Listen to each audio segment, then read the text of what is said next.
When my wife passed away, her wealthy boss called me and said, I found something. Come to my office right now. Then he added, and don't tell your son or your daughter-in-law. You could be in danger.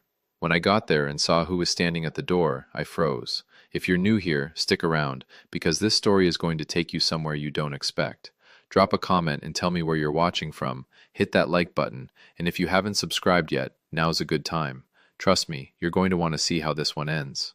My name is Harold Doyle. I'm 61 years old. I spent 33 years fixing trucks at a diesel shop off Brook Park Road in Cleveland, Ohio, and I've been married to the same woman, Diane, since I was 27 years old.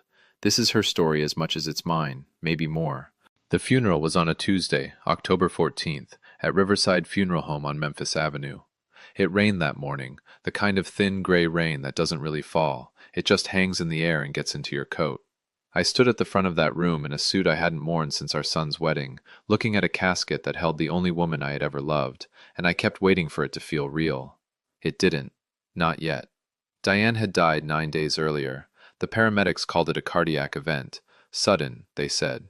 These things happen, they said, especially at 58, especially with her blood pressure history. I believed them because I had no reason not to. My wife worked for 24 years as the executive assistant to Richard Halloway, who owned Halloway Properties, one of the biggest commercial real estate firms in the city. She loved that job.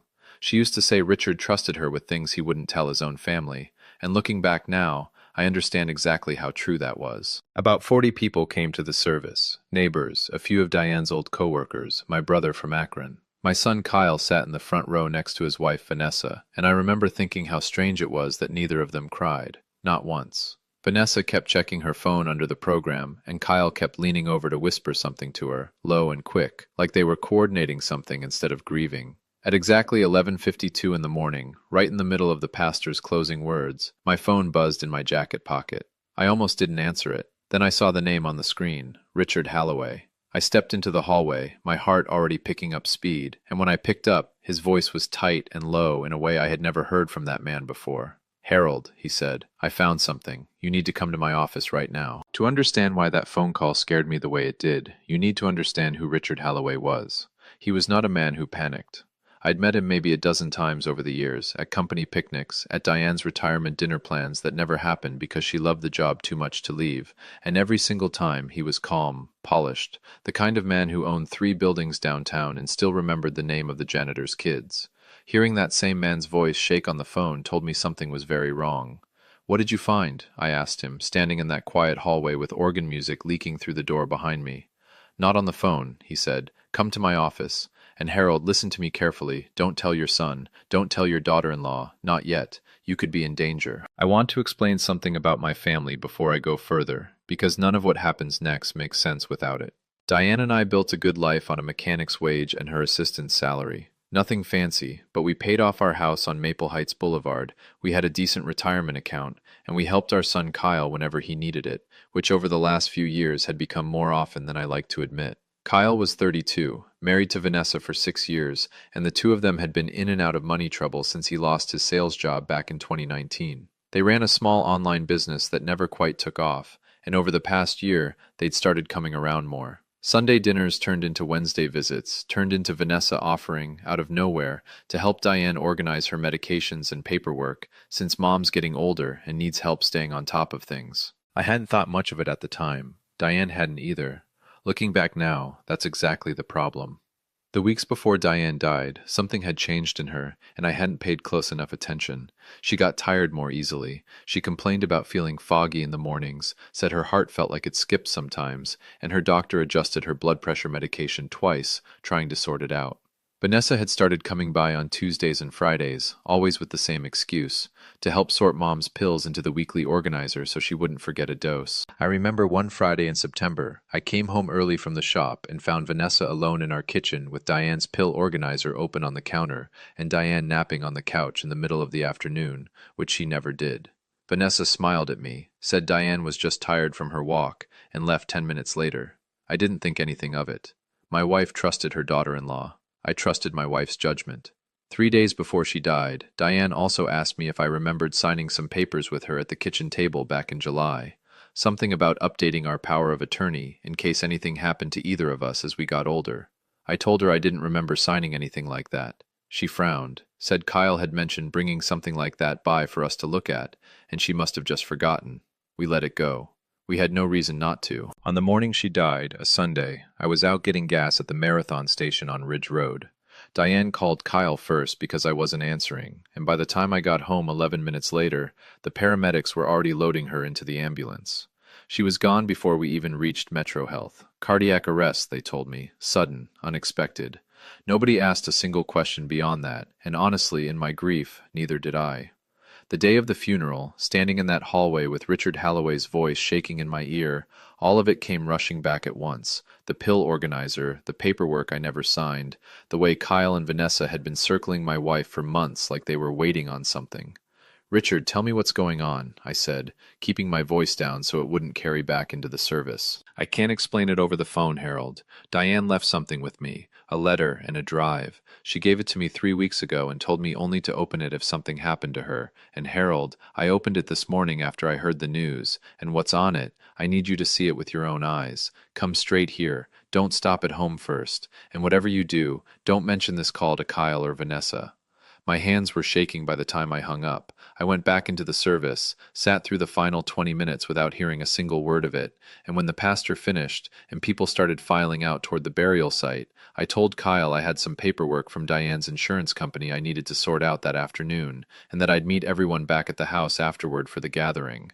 Kyle barely looked up from his phone. "Sure, Dad, whatever you need." Vanessa didn't even glance my way. She was already walking toward the parking lot, heels clicking fast on the wet pavement, talking low into her phone to someone I couldn't see. I stood there for a second watching my son's wife hurry away from her mother-in-law's own funeral, like she had somewhere far more important to be, and that cold feeling from the hallway settled deeper into my chest. I got into my truck, a gray 2016 Ford F-150 with 140,000 miles on it, and I drove downtown toward Halloway Properties on Euclid Avenue, with my wife's casket still fresh in the ground behind me, and no idea that the worst part of that day hadn't even happened yet. Halloway Properties took up the top 3 floors of a glass building on Euclid Avenue, downtown Cleveland, the kind of building Diane used to point at with pride every time we drove past it. I parked in the visitor garage at 12:40 in the afternoon, still in my funeral suit, my tie loosened, my mind racing through every version of what Richard could possibly need to show me. I walked through the lobby, past the security desk where a guard named 2 name tags read Pete waved me through because he recognized me from company events years back, and I headed for the elevator bank. That's when I saw a car pull into the loading zone right outside the glass doors behind me, fast, careless, angled halfway into a spot that wasn't a spot at all. It was Kyle's black Nissan Altima. I stopped walking completely. My son was supposed to be at the burial site right now, greeting the neighbors, thanking people for coming, standing where a son is supposed to stand on the day his mother goes into the ground. Instead, here he was, downtown, at his mother's employer's office building, less than 30 minutes after telling me he'd meet me back at the house. I stepped to the side, behind a pillar near the elevators, my heart hammering against my ribs, and I watched through the glass doors as Kyle got out of his car and half jogged toward the entrance, straightening his jacket, his face tight and pale in a way I'd never seen on him before. He wasn't grieving. He looked like a man running out of time. I froze completely still behind that pillar, watching my own son walk into that lobby like he had someplace urgent to be, on the exact same day, at the exact same building, that Richard Halloway had just warned me not to bring him anywhere near. I stayed behind that pillar for what felt like a full minute, watching Kyle walk straight up to the reception desk on the ground floor, not the elevators, the front desk, and start talking fast and low to the young woman working there. I couldn't hear the words, but I could read his body, leaning forward, one hand flat on the counter, the kind of posture a man uses when he's trying to talk his way into somewhere he isn't welcome. The receptionist shook her head. Kyle said something else, more insistent this time, and she picked up the phone, clearly calling upstairs to check with someone. I used that moment to slip past them both toward the elevator, my funeral suit blending in just enough that Kyle never turned around, and I rode up to the 14th floor with my pulse still hammering in my ears. Richard was waiting for me right outside the elevator doors when they opened, his face pale, his tie already loosened like he'd been pacing. "Harold, thank God," he said, and then before I could even get a word out, he added, "Did you see him downstairs?" "That's my son," I said. "Richard, what is going on? Why is Kyle here?" Richard's jaw tightened. "Because I called your house phone by mistake this morning before I reached your cell, and Vanessa picked up. I only told her I needed to speak with you about some paperwork Diane left behind. I didn't say what, but apparently that was enough to send your son racing down here to get to it before you did. My stomach dropped straight through the floor. Get to what before I did? Richard led me down the hallway toward his office, and over his shoulder, without turning around, he said the words that changed everything. Your wife knew something was happening to her, Harold, and she made sure I'd be the one to tell you, not them. Richard's office was exactly as I remembered it from company holiday parties years ago. Dark wood, a view of Lake Erie in the distance, a desk too big for one man. He closed the door behind us, locked it, and walked to his safe behind a framed photo of the Cleveland skyline. He pulled out a plain manila envelope, Diane's handwriting across the front, for Harold only, if anything happens to me.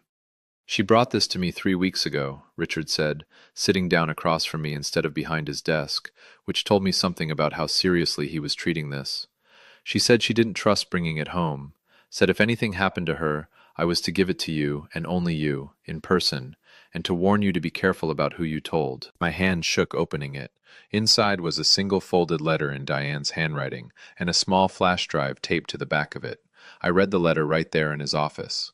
In it, Diane wrote that she'd noticed money missing from our joint retirement account, small amounts at first, then larger ones, transferred out over the course of about 4 months. She wrote that she'd asked Kyle about paperwork she didn't remember signing, and he'd brushed it off, but something in his face when she pushed made her uneasy enough to start quietly checking bank statements herself, using her old login from when she managed our household accounts. She wrote that she found a power of attorney document filed with our bank, dated in July, with our signatures on it, except she never signed it, and she was fairly sure I hadn't either. She wrote that she'd started feeling strange in the mornings, around the same time Vanessa began helping organize her pills, and that she didn't want to believe what she was starting to suspect, but she wasn't willing to stay quiet about it either. There's more on the drive, Richard said quietly. Financial records, messages. Harold, I think you need to sit down for this part. Richard plugged the flash drive into his laptop and turned the screen toward me. The first folder held bank statements Diane had screenshotted herself, highlighting 4 separate transfers out of our retirement account between June and September, totaling just over $61,000, all authorized using that power of attorney document neither of us had signed. The money had gone into an account under Kyle and Vanessa's names. The second folder held photographs Diane had taken of pharmacy receipts and her prescription bottles, side by side with notes in her own handwriting comparing dosages. She'd written that the pill count in her organizer didn't match what the pharmacy had actually filled for her, that there always seemed to be extra pills of a certain kind, small white ones she didn't recognize from her regular prescriptions, mixed in with her real medication. The third folder was the one that put ice straight through my chest. It held a screenshot of a text conversation Diane had somehow found on a shared family tablet we kept in the kitchen for photos and recipes. A conversation between Vanessa and someone saved only as Danny, dated 3 weeks before Diane died. Vanessa had written, "She's getting suspicious about the account. We need to hurry this along before she says something to Harold." The reply from Danny read, "Just keep upping the dose slow. Nobody questions a heart thing at her age." I sat completely still, staring at that screen, feeling something break loose in my chest that I didn't have words for yet. Richard put a hand on my shoulder and said my wife had come to him specifically because she was afraid that if something happened to her, whoever was responsible would try to control the story before I ever saw the truth, and she wanted to make absolutely sure that didn't happen. "She protected you from beyond the grave, Harold," Richard said quietly. "Now we need to protect you for real." I asked Richard why he'd told me not to bring Kyle or Vanessa anywhere near this, and he said it plainly. If Diane's suspicions were right, and the evidence in front of us said they very likely were, then Kyle and Vanessa were capable of far more than financial theft, and if they realized I had this drive, I could be next in line, especially with a power of attorney document already sitting on file that could hand them control over everything I owned. "We need proof strong enough for police, not just suspicion," Richard said, "and we need it before they know we're looking." That afternoon, Richard called an old friend of his, a retired Cleveland police detective named Frank Delgado, who now did private investigative work. Frank met us at Richard's office within the hour, a heavy-set man in his 60s with tired eyes and a way of listening that made you feel like every word mattered. He looked through the flash drive contents twice, quiet the whole time, then finally said what none of us wanted to hear out loud. This is enough to open an investigation, Frank said, but it's not enough yet to guarantee a conviction. We need the pharmacy records pulled officially. We need a forensic look at that power of attorney signature. And honestly, Harold, if you're willing, a camera in your house for a short while would give us everything else we need. Because people like this, they talk when they think nobody's listening. I sat there in that office, my wife 9 days in the ground, looking at two men I barely knew, asking me to walk back into my own home and pretend everything was normal, while my son and his wife believed they'd gotten away with murder. It was the hardest thing anyone had ever asked of me. I told them yes without hesitating, because Diane had trusted me with the truth, and I wasn't about to waste it. Frank installed two small cameras in our house 2 nights later, one tucked into a smoke detector in the kitchen, one hidden inside a bookshelf clock in the living room, while Kyle and Vanessa believed I was staying at my brother's place in Akron to grieve. I moved back home the following Monday and told everyone I just needed to be around Diane's things for a while. It took 11 days. 11 days of forcing myself to sit across the dinner table from my son and his wife, nodding along to conversations about helping settle Mom's affairs, watching Vanessa bring up the house on Maple Heights Boulevard twice, asking gently when I thought I might be ready to simplify things and consider selling. Every night I went to bed feeling sick, and every morning I got up and did it again, because Frank told me the moment they felt truly safe was the moment they'd stop being careful. On the 12th day it happened. Kyle and Vanessa came by for dinner, and after I went upstairs early claiming I was tired, the kitchen camera caught them alone at the table, voices low but clear. Vanessa said word for word, "The account's fully transferred, and once he signs off on selling the house, we're done. We don't even need the POA anymore." Kyle answered, "Just don't get sloppy like you did with Mom. That pharmacist almost caught the refill pattern." Vanessa laughed, actually laughed, and said, "Nobody double-checks an old woman's heart medication, Kyle. Nobody ever does."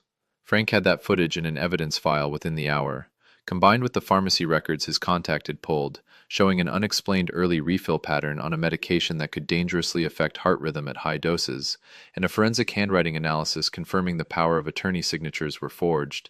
We finally had what Frank called an airtight case. Richard looked at me across his desk that night and said quietly, "Now we bring them in the open, Harold, on our terms, not theirs." We decided to do it at the reading of Diane's will, which the family lawyer, a woman named Patricia Wynne, who had handled our estate paperwork for years, had already scheduled for the following Thursday at her office on Rocky River Drive. Kyle and Vanessa had no idea Frank Delgado would be sitting quietly in the small conference room next door, or that two Cleveland police detectives would be parked outside in an unmarked car, waiting on Frank's signal. I spent that week acting exactly the way I had for the past 11 days. Tired, quiet, cooperative, letting Vanessa believe her plan was working exactly as intended. She even hugged me the morning of the meeting and told me she was proud of how strong I was being through all of this. I remember standing there letting her arms wrap around me, thinking about that text message on Richard's laptop, and feeling absolutely nothing but cold, steady patience. We all sat down in Patricia's office at 10 in the morning, Kyle in a gray suit, Vanessa in black, both of them composed, almost relaxed, clearly expecting a simple formality before they collected what they believed was already theirs. Patricia went through the standard opening of the will reading, and then, right on cue, she looked at me and asked if there was anything I wanted to add before continuing. "Actually, yes," I said, and I watched Kyle's face shift just slightly, the first flicker of unease. "Before we go any further, I think it's time everyone in this room saw what your mother left behind." I nodded toward the door, and Richard Halloway walked in carrying his laptop, followed by Frank Delgado, whose face Kyle clearly recognized from somewhere years back. Maybe an old traffic stop, maybe just instinct, because the color drained out of his son's face immediately. Vanessa's voice came out sharp. "What is this? Harold, what's going on?" I looked at her steadily and said, "Diane's exactly what's going on." Richard set the laptop on the conference table and played the kitchen footage without a word of introduction. Vanessa's own voice filled that small office, clear as day, talking about the account being fully transferred, about not needing the power of attorney anymore, and then Kyle's voice answering back, warning her not to get sloppy like she had with Mom. The room went dead silent except for that recording playing out loud, every word of it landing like a hammer. Vanessa's face went white, then red, and she stood up so fast her chair scraped hard against the floor. That's That's not what it sounds like. That's taken out of context. Sit down, Frank Delgado said calmly, showing his credentials for the first time. There are two detectives outside this office right now, and everything you say from this point forward can be used against you. Financial exploitation of an elder, forgery, and pending toxicology results from an exhumation request already filed with the coroner's office regarding Diane Doyle's cause of death. Kyle hadn't said a single word yet. He just sat there staring at the table, and I watched something break in my son's face. Not innocence, because that was long gone, but the specific look of a man who finally understood there was nowhere left to run. "Dad," he said, voice cracking, "I never wanted her to actually die, I swear. It was just supposed to slow her down, keep her confused enough that she wouldn't fight the paperwork." I felt Richard's hand land on my shoulder, steady, grounding me, because for 1 second the room tilted, and all I could see was Diane in that hospital bed I never got to reach in time. But I didn't yell. I didn't need to. "Your mother sat in that kitchen every single Sunday for 30 years making sure you had a full plate before she filled her own," I said quietly, "and you sat across from her counting down how long until you got the house." The detectives came in 2 minutes later. Vanessa cried the whole way out. Kyle didn't say another word. It's been almost 8 months now since that day in Patricia Nguyen's office. Kyle pled guilty to financial exploitation of an elder and forgery, and is currently serving a 4-year sentence at Grafton Correctional. Vanessa's case went further. The exhumation and toxicology report confirmed dangerously elevated levels of a heart medication in Diane's system, far beyond what any doctor had prescribed her, and Vanessa was convicted of involuntary manslaughter alongside the financial charges. She's looking at 11 years. Danny, it turned out, was Vanessa's cousin, a pharmacy technician who'd been quietly diverting the medication, and is now facing his own separate charges. I still live in the house on Maple Heights Boulevard. Some mornings it's quiet in a way that used to hurt, and now mostly it just feels honest. I got the retirement money back, every dollar of it, through the court, though honestly the money was never really the point. Richard Halloway and I have become genuinely close friends since all of this, something neither of us expected, and he tells me now that Diane used to talk about me at the office more than I ever knew, always proud, always certain I'd do right by her if it ever came to that. I set up a small scholarship fund in Diane's name through the cardiac care unit at Metro Health, for families who can't afford the follow-up care that might have caught what was happening to her sooner. It's not much yet, but it's growing, and every dollar in it carries her name forward doing something good, which is exactly the kind of thing she would have wanted. I think about that hallway outside the funeral home a lot, Richard's voice shaking on the phone, telling me to come see something before it was too late to matter. My wife protected me one last time from beyond the grave, and I intend to spend whatever years I have left making sure that protection meant something. If this story meant something to you, hit that like button, drop a comment, and let me know your thoughts, and subscribe if you want more real stories like this one. I'll see you in the next one.